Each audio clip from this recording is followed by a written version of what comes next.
The way we set the tone behind closed doors, Sets the tone for how we serve others publicly. yes. We are so excited to share with you how we got to 15 years in our own way. What started off as a love story has blossomed into so much more than just Kevin and Liz being married, but Kevin and Liz in ministry, Kevin and Liz in business, we're parents, and so it's a lot to balance. And so this is our first episode to kind of share how we hold it together. Exactly. So going back to what you just stated, 15 years ago, or over 15 years ago, we started out in ministry, in church. We did.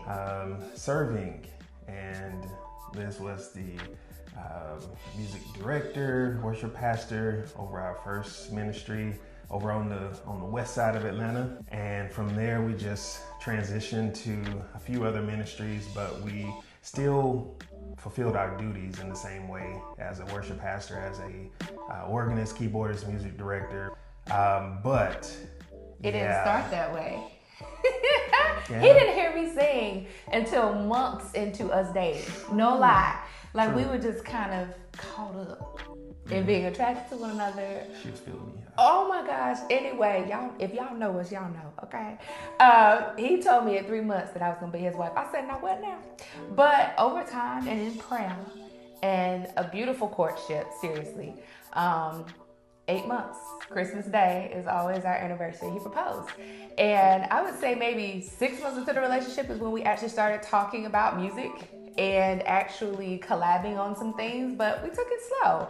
And it was prophesied to us actually in our marriage counseling that we wouldn't just be a couple to do things individually, but it would be collectively to bless others in many areas of ministry and business. And we were just like, oh, okay, well, we gonna see what the Lord says. So from church, as he mentioned, we blossomed into Kevin joining me for the music school that I had started out of high school. I started it when I first went into college. Started a music school, and he was a music major and had studied music and been in church and had so many things to offer as well. And so he started teaching with me. That's how we organically went from not just ministry, but also to serving in business together. And we got a question so many times. Yeah. How do y'all stand to be around each other that long? Like, we were literally business every day to church, nights, a few nights a week, weekends. So we were constantly, and still are constantly around when we work from home now as well. That it goes back into the love aspect and how we first got together. It wasn't based on music. It wasn't based on motives, business endeavors, Never. anything like that. It was all about friendship first, building that bond first, and then God added on top of that along the way. So that's definitely the most important. Don't take anything else out of this video. Marry your best friend. Yes.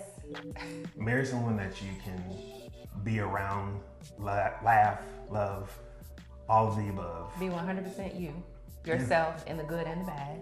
Exactly. Because when things get challenging, you have that foundation to sustain you. And we both were definitely in love with God and followers of Christ and strong believers in God and in the Word. And so God has been our anchor in our marriage, and you gotta be equally 1000%. yoked. Amen. Because it will help get you through. So with friendship, being aligned spiritually, and then just really championing each other in our goals and our dreams, and letting God lead us in the many different curves that we took throughout our relationship has helped us be sustained for 15 years and still in love. Our kids are just like, oh my gosh, y'all act like y'all are in high school sweethearts. And we love that they get to see that, because it's something that I think we both desired to have. If we were gonna get married, that's the way we wanted it to be, to have that authentic relationship. Yeah, absolutely. One of the things that has sustained us or helped sustain us throughout all these years is having that time with one another, prioritizing that time with one another, having date nights, having even during the week, not necessarily just having to go out somewhere and have dinner and go to the movies and all this stuff. Yeah, it's great at times, but when you have kids, yeah, you're gonna have to slim that down a little bit. But at the same time, during the week, you have times where you can watch a movie, watch a show. We have our favorite shows together, movies. Play cards. Together, yep, exactly. Have those things with one another, no matter what you're doing, whether you're in ministry or not. Still have that bond, have that time with your spouse, for sure. Yes, and be all right with reminding them, okay? Because my husband, he will get lost in his music, okay? And I have to be like, this was supposed to be Netflix and chill night. You gonna rehearse all night? You gonna practice all night? I'm just saying. But sometimes you gotta lead each other. And then, the next 5 minutes, here he come, my bad, babe. You know what I'm saying? I was kind of... I was focused, so I'm like, but you both have to do it. Sometimes he has to tell me, because I will work and plan and dream and do all these things. And he's like, babe, put it down. Let's go to dinner. Let's go to the movies.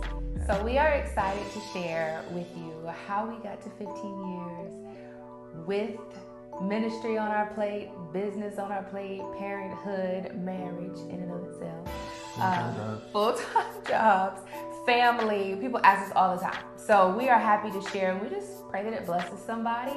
So stay tuned, because the next episode will be coming soon. You don't want to miss it. And as always, take it one day at a time. One step at a time. And let God do the rest. Love and blessings, you guys. See ya. Bye.